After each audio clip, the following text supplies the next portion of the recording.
Hi, and welcome again to Highland Park Schools Update. And once again, our guest is New Jersey Middlesex County Superintendent of the Year, Dr. Scott Taylor. Welcome again, and thank you very much for joining Thank us. you. So let's get right to it. This is June. Mhm. There are things that have happened during the year since the last time we talked. What are the best? Can you summarize some of the achievements of the past year? Sure.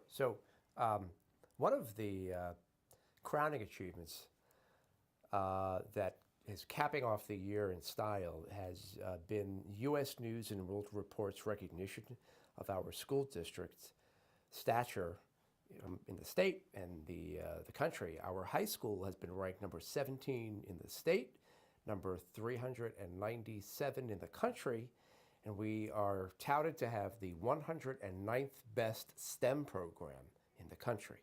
And while some people might argue that the ranking systems are flawed, U.S. News and World Report happens to be one of the more uh, valid and legitimate systems, so we're pretty proud of that.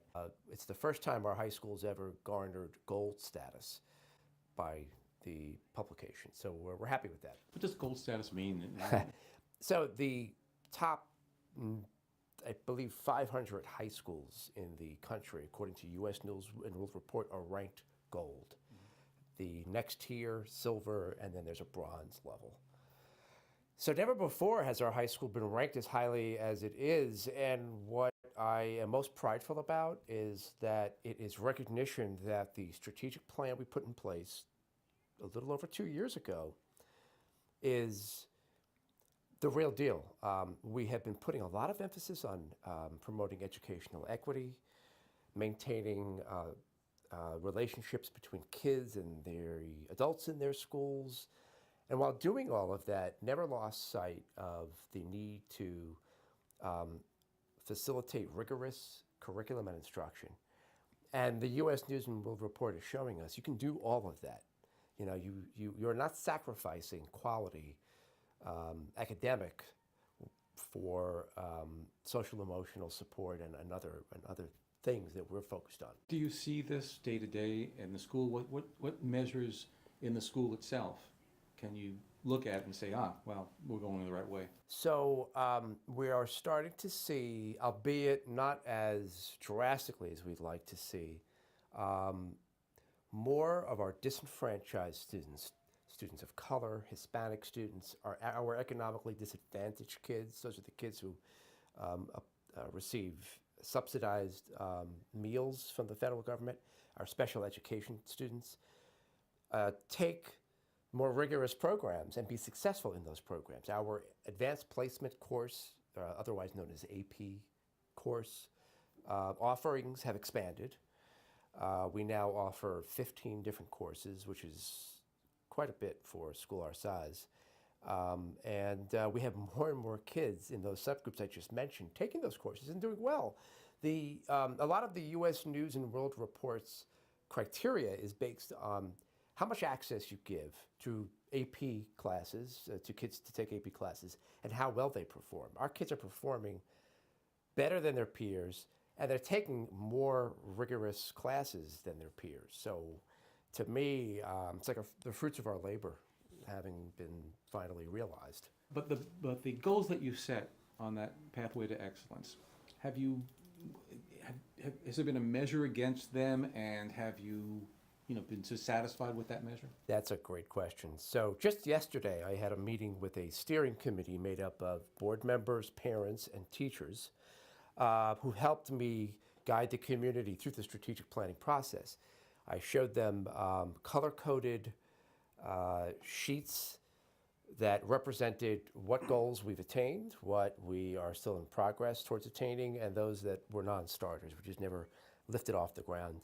And the vast majority of the goals we set out have been attained already in our strategic plan. For instance, one of our goals was to create a new code of conduct that would reflect a shift away from the old school punitive model of punishing kids if they break the rules, more towards a supportive, what they refer to as restorative process. And we did it. We created a committee of stakeholders. I had 5 students on this committee to examine our code of conduct. And we revamped it, and very successfully, at least according to the people around the table who were part of that process. And it's going to reflect our shift. And so things like that, those actionable items that we put on the strategic plan have been implemented. And so, yeah, we've had a lot of success in that area. But we still have a long way to go. We agree that we now have to hone in on a few select goals that we want to become extreme experts in, as opposed to spreading ourselves thin, which we may have done. Our strategic plan was very ambitious. We had 66 action steps we were supposed to implement over the course of 2 years. So we're going to probably circle the wagons around a few of the things now we want to take a deeper dive about. Well, speaking of what you're planning to do in the coming year, what plans do you have to implement programs, or what plans do you have from now until for next year? So we're actually hosting, and this speaks to your question, we're hosting the New Jersey Department of Education on June 13th. And individuals from around the state who registered for this forum that we'll be holding that will examine the future of PARC, the standardized assessment tool that's being used in our state and 4 other states. Our district has a lot of ownership over this topic because we're looking very closely at how effective the PARC data is for us when developing lesson plans and trying to support kids' remedial needs. And we anticipate next year expanding the role of assessment in our classrooms so it's more authentic, it's more plentiful, more comprehensive. And so this June 13th forum we're hosting will give the people who signed up, and unfortunately registration's been closed, so only those who signed up can attend at the high school, which is where we'll hold this forum. The people that signed up, are they education professionals? Are they parents? Anybody who had any interest in PARC, parent, non-parent, around the state, educator, student, there was no age restriction, no qualifications needed. A survey was produced by the Department of Education that was blasted out, that was advertised in newspapers all around the state. Anybody who had a vested interest in the future of standardized testing signed up. And so various school districts around the state have offered their space, as we have, to hold these forums, and we happen to be the Central Jersey area location. So we will be talking with the Department of Education on June 13th and those who've joined us about the future of PARC. Is it something that as a state we want to continue to implement? We want to issue it for something better, more effective. We want to maybe change its scope, maybe limit the test to only odd number grades or even number grades. Right now, all students in grades 3 to 8 and 9 and 10 are assessed by the PARC. So it's pretty invasive. Once you come up with some conclusions at the forum, or you have a list of items that you suggest, where does it go from there? So we will then align, in our case, align our curriculum. We're going to update our curriculum so it reflects the new assessment strategies we might be using, or we'll work around what the state finally decides after collecting all this information at these forums will be the future of PARC. Now, if we find out in July or August that Governor Murphy fulfills his promise and gets rid of the PARC, which I think is doubtful, at least in the next year. It's going to take some more time than just, right now getting rid of the PARC. But if he fulfills his promise, and if it happens to be as soon as this summer, we're going to have to adjust accordingly. It'll mean a change in the study groups we meet with our teachers, so that those groups now look at different kinds of data, not PARC data. So we see the future of our curriculum instruction and assessment path to be aligned with the way the state's going to move. And at the last board meeting, last meeting of the Board of Education, you gave a presentation of pretty detailed about how you were approaching looking at assessment, right? Right. And so that's just part of that process. So, and I timed my presentation to come prior to June 13th's meeting because I want people to start wrapping their heads around assessment, what assessment is. I'll be administering a survey later tonight, as a matter of fact, to parents and a separate survey to teachers asking, it's a very brief survey, it's 3 questions long, asking for them to tell me, so that I can share that information on June 13th with the state, what they use assessment data for. So we're doing a lot of things, whether it's presentations to the board about our current state of assessment or collecting survey data to get ready for this June 13th meeting, because the future for us is in many ways dependent on what the future of the state's decision-making is going to be. And frankly, I'd like to control that future if I can, which is where the data comes in. So that's why I collected all that information and shared it with the board, and I will take the survey data and then pay that forward as well. So backing up again and talk a little bit about achievements. You were featured in the New Jersey 12 profile about why don't you say it? Yeah, absolutely. So when we come back to discussing things that we can rest our hat on, that sold us on a great 2018. We have to mention the way the press in particular has covered our school district's reaction to the mass school shootings. The Home News, mycentraljersey.com covered our student walkout back in March. The reporter was very impressed with our kids, and she reflected her impressions in her article because they had such ownership over the topic of gun control and gun violence.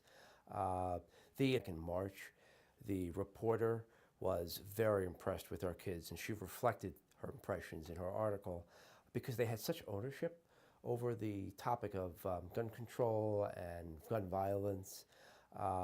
The adults, and this is also something that was touted in the press, the adults, the teachers, the administrators, any bystanders who came to the field where the kids actually walked to then talk about gun control and gun violence, took a back seat, didn't get involved. We let the kids plan it, middle and high school students plan the event, then facilitate the event and wrap it all up. And they did it without interruption.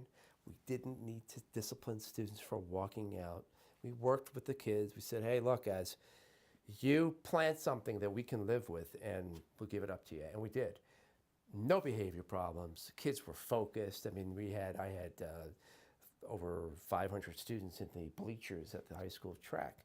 Not a sound, not a peep, other than the kids who were talking about gun violence and gun control. And then we had News 12 New Jersey come here and interview me and some others about how we have responded to the school shootings, Parkland and others, by not so much focusing on more security or gun control, not making so much about politics as much as about mental health and mental wellness of our kids. We put a lot of emphasis on that. I sent a letter home to the community that broke down ways we're actually helping our kids grow mentally healthy.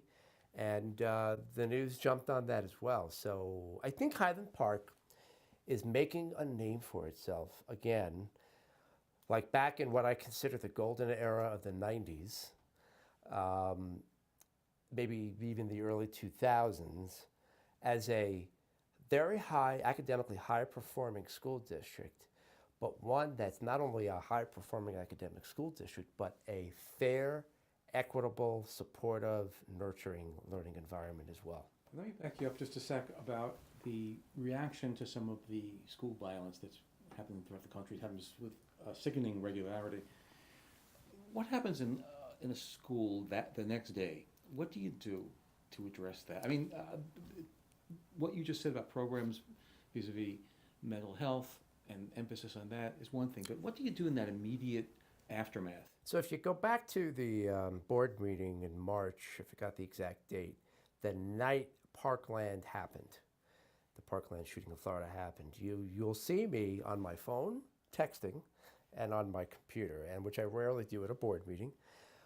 What I was doing was what I bet a lot of my superintendent peers were doing, reaching out to their counselors, which is what I was doing, their outside agencies that we sometimes use. We work with the New Jersey Traumatic Loss Coalition, which is a nonprofit organization set up to help districts like ours help kids when these things happen.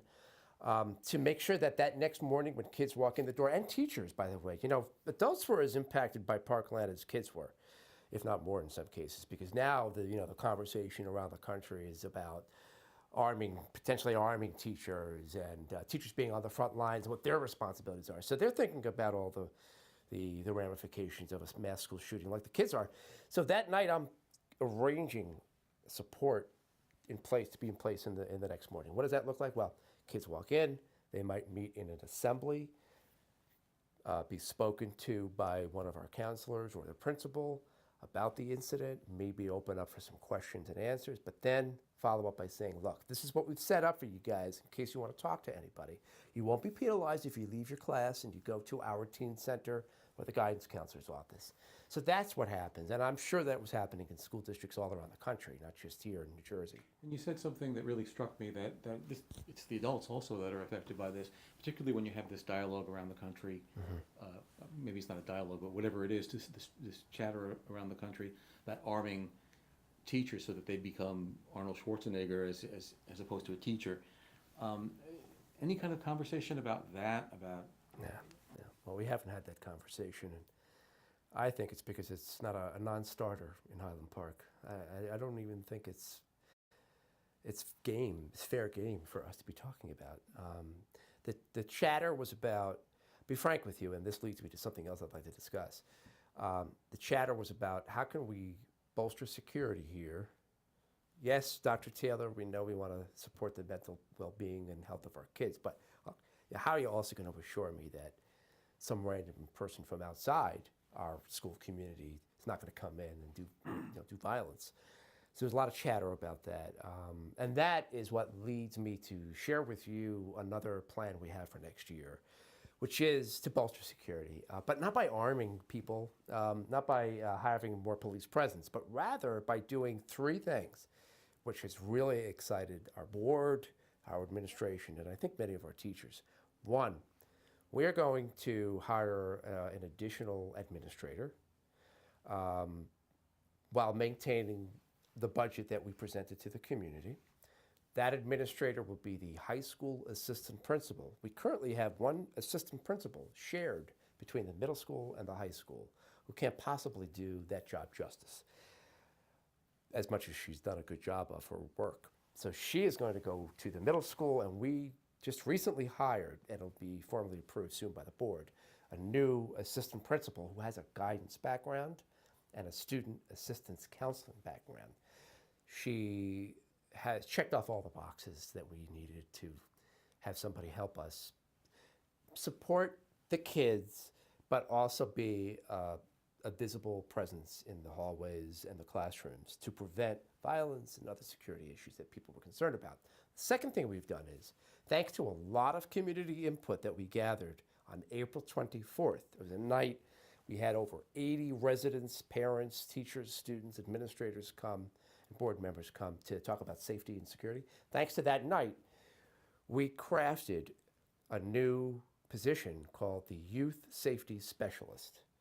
This is an individual who's going to walk the halls and from time to time get into classrooms only at the high school to supervise and help administrators supervise students in the halls. We understand we had a couple of fights in our high school last year that were unnerving, alarming to some of our staff and me as well. And so we felt, you know what, we needed more of a presence in the hall. So that's who this person's going to be. So the security specialist is, what's the background? So this is an individual who will be trained, first of all, in the ways of restorative practices, this new model that we're using to support our kids who misbehave.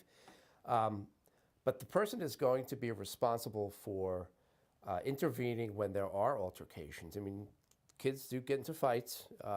This is the person who, instead of a teacher, will, keep two kids apart if they're thinking about, going to fisticuffs.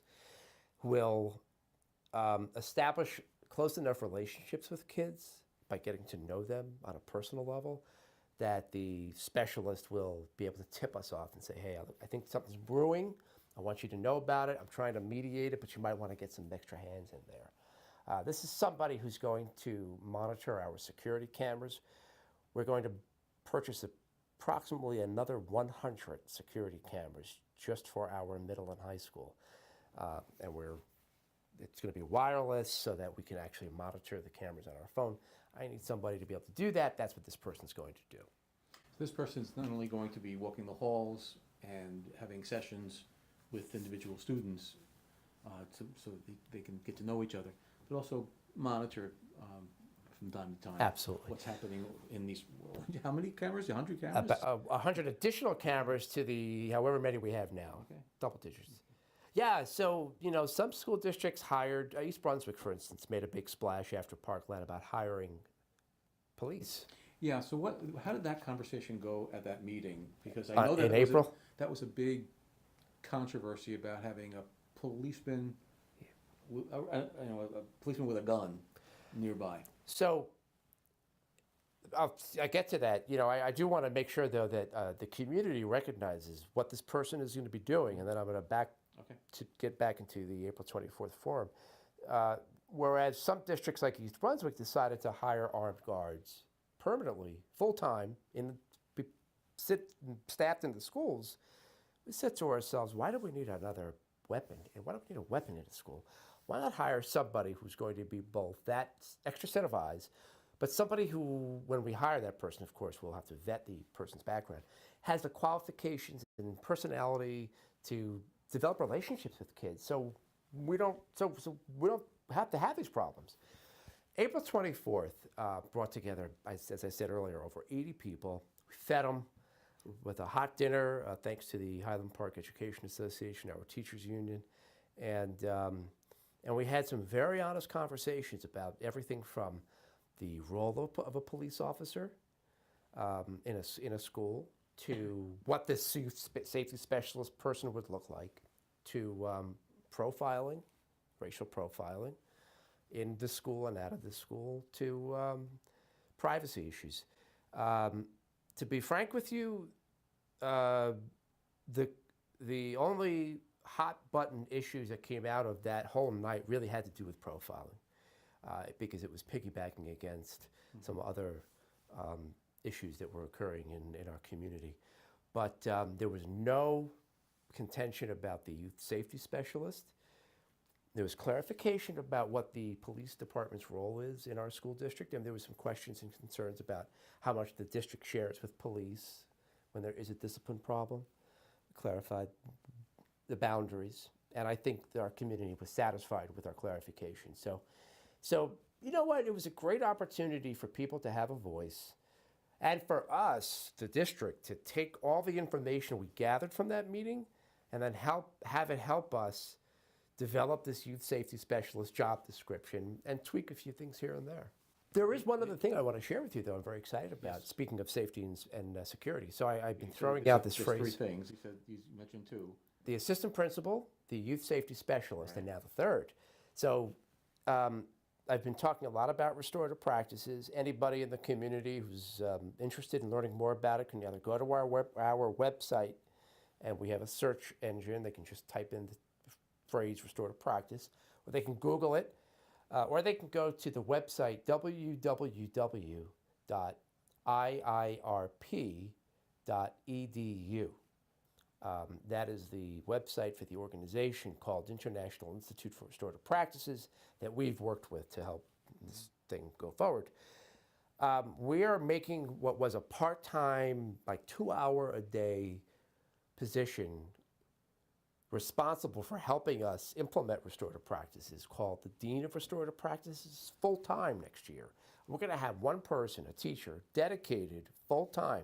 The only thing she's or he's going to do to facilitating conferences with kids, to restore them to the community, to training teachers on how they can implement restorative practices. So it's a three-prong approach. Well, actually, it's four prongs if you consider the security cameras. And I should add, there's one other thing we're going to be doing, and it's going to be very visible to people. We are going to be creating a vestibule at Bartle. Those of us who've been to Bartle School's main entrance know that we have exterior doors, but nothing else beyond that. As soon as you walk in, you're in. So like the middle school, the high school, and Irving, we're going to create, we're going to build a wall and create a vestibule so that there's a buffer between the outside of the school and the inside. So people who come in will have to check in with the main office before they can actually enter the school. When is that happening? Is that happening? Over the summer. Over the summer? Okay. So that's 5 things, actually. And it's many more than 3. So you talked about the security, and you talked about the additional staff positions for that. What else? Any other major plans for next year?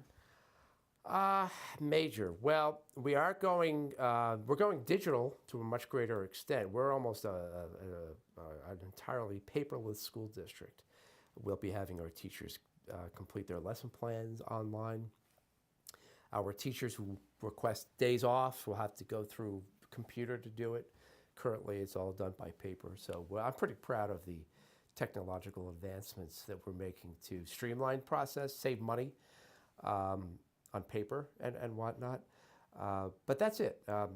We're at a place in which we need to, now that we're 2 years into the strategic plan, 3 years since I've arrived and we've stabilized the school district since a tumultuous period, we're at a point now in which we need to become experts at something. I mean, we're very good at a lot of things, but we need to rally around the things we've identified over the last couple of years as those that we need now to take to a whole nother level. So I'll be talking more about what those things are, likely in the fall. But it's not going to be so much about change as it is about doing better with what we currently have. Okay, that's all I have. Is there anything else that you'd No, like to I get think to? we've covered a lot. Well, thank you. We certainly have, and thank you very much. And again, congratulations on Thank you. being the Middlesex County Thank you. Superintendent I of the Year. appreciate that. Well, we appreciate the job you've done. And thank you very much.